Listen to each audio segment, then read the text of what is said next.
Shalom, teman-teman yang dikasihi Tuhan. Saat ini saya rindu membagikan kembali renungan firman Tuhan untuk memberkati kita semua, diambil di dalam Amsal pasal yang ke-24, ayat yang ke-17. Dikatakan begini, "Jangan bersukacita kalau musuhmu jatuh. Jangan hatimu bersukaria kalau ia terperosok."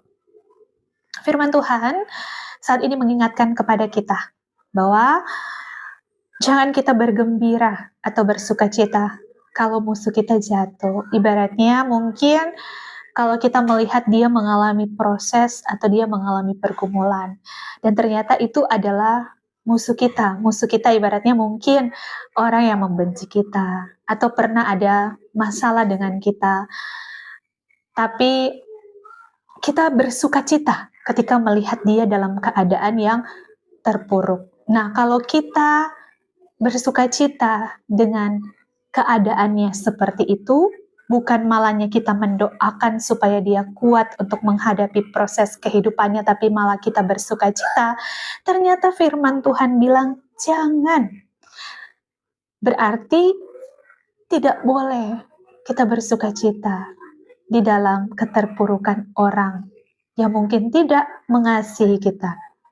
Jadi, kita belajar kalau mungkin ada orang-orang yang jahat dengan kita dan akhirnya mereka mengalami pergumulan, kita turut berprihatin dan mendoakan.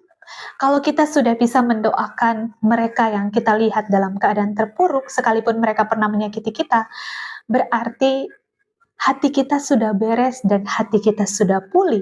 Dan Tuhan akan memakai hidup kita untuk menjadi berkat bagi banyak orang. Tapi kalau kita bilang, rasain dia, kena batunya dia, kena tulangnya dia. Hati-hati teman-teman, bisa jadi di mata Tuhan kita jahat jika kita punya hati seperti itu. Karena Yohanes berkata orang yang hidup di dalam manusia yang baru, pasti dia akan mengasihi sesamanya, baik sesama yang baik maupun sesama yang tidak baik dengan kita.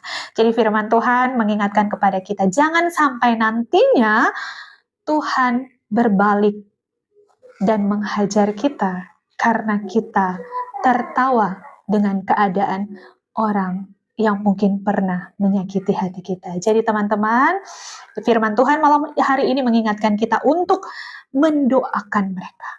Mendoakan, jangan menghakimi, bahkan jangan bersukacita dengan keadaan orang lain. Makanya firman Tuhan juga katakan, bergembira